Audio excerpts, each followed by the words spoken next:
पावणे 400 वर्षापूर्वी जे छत्रपती शिवाजी महाराज होऊन गेले त्यांचं नाव आज आपल्या सर्वांना माहिती आहे. त्याच्या पाठीमागची कारण काय, छत्रपती शिवाजी महाराजांनी नेमका आपल्याला काय संदेश दिलाय हे आज मी तुम्हाला माझ्या माहितीनुसार मला जेवढी माहिती आहे मी तुम्हाला सांगण्याचा प्रयत्न करतो.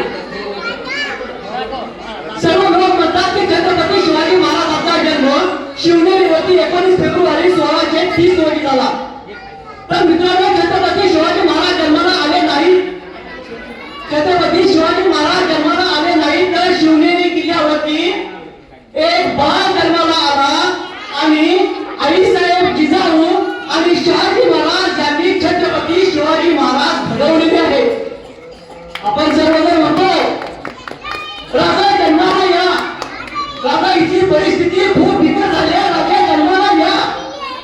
आणि एवढं पण म्हणतो आपण की राजा जन्माला या पण दुसऱ्याच्या घरात का?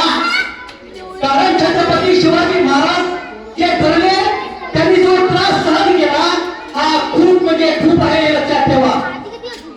आणि म्हणून छत्रपती शिवाजी महाराजांचा संदेश, छत्रपती शिवाजी महाराजांचं जीवन कार्य शिकवण हे आपण सर्वांनी शिकलं पाहिजे. आपल्या सर्वांना माहिती आहे शिवजयंती म्हणजे काय.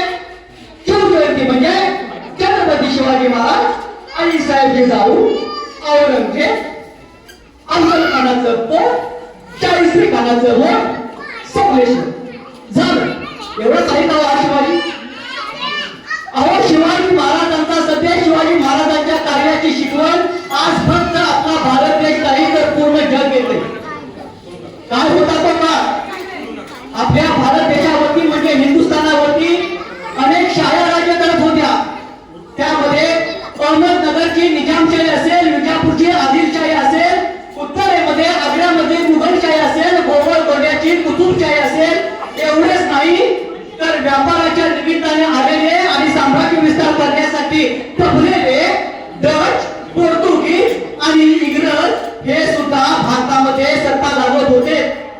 आणि साम्राज्य विस्तार करण्यासाठी ते एकमेकांमध्ये खूप लढाई करत होते. आणि त्यांची लढाई साधीसुधी नव्हती. 20-25 हजारांचं सैन्य घेऊन ते एकमेकांवर स्वारी करायचे, हल्ला करायचे. आणि ही स्वारी करत असताना, हल्ला करत असताना, एका ठिकाणाहून दुसऱ्या ठिकाणी जात असताना, छावण्या स्थापन करत असताना गोरगरीब जनतेचं, रयतेचं खूप हात उडवलं. अहो 20-25 हजार सैन्य, त्यांच्या बरोबर असणारे हत्ती, उंट, घोडे. अहो त्यांच्यासाठी चाऱ्याचा, वैरणीचा प्रश्न असेल, त्या सैनिकाच्या जेवणाचा प्रश्न असेल, त्यांच्या राहण्याचा प्रश्न असेल, त्यासाठी काय होत होतं तर आपल्या गोरगरीब रयतेची जमीन, गोरगरीब जनतेची शेती ती खूप नासूस केली जात होती.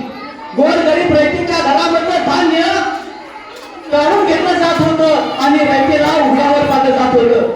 एवढंच नाही तर सर्वात महत्वाचा मुद्दा की ज्यासाठी आईसाहेब जिजाऊंनी आणि शहाजी राजांनी स्वराज्य स्थापनेचा संकल्प केला त्याचं कारण होतं म्हणजे हे जे 20-25 हजाराचं सैन्य होतं ना त्यांच्या खाण्या जेवण्याचा प्रश्न सोडून द्या. पण त्यांच्यातील काही जे सरदार होते ना त्यांच्या हवससाठी, त्यांच्या वाईट नजरेसाठी आपल्या महाराष्ट्रातील किंवा भारतातील आई बहिणी आणि त्यांच्या लेकी बाई बळी जात होत्या. आणि यामधून आपल्या रयतेला बाहेर काढण्यासाठी आईसाहेब जिजाऊ आणि शहाजी राजांनी संकल्प केला आणि त्यांनी स्वराज्य स्थापन करण्याचा मनात निर्धार केला. आणि तो निर्धार छत्रपती शिवाजी महाराजांनी पूर्ण केलेला आहे. 19 फेब्रुवारी 1630 रोजी छत्रपती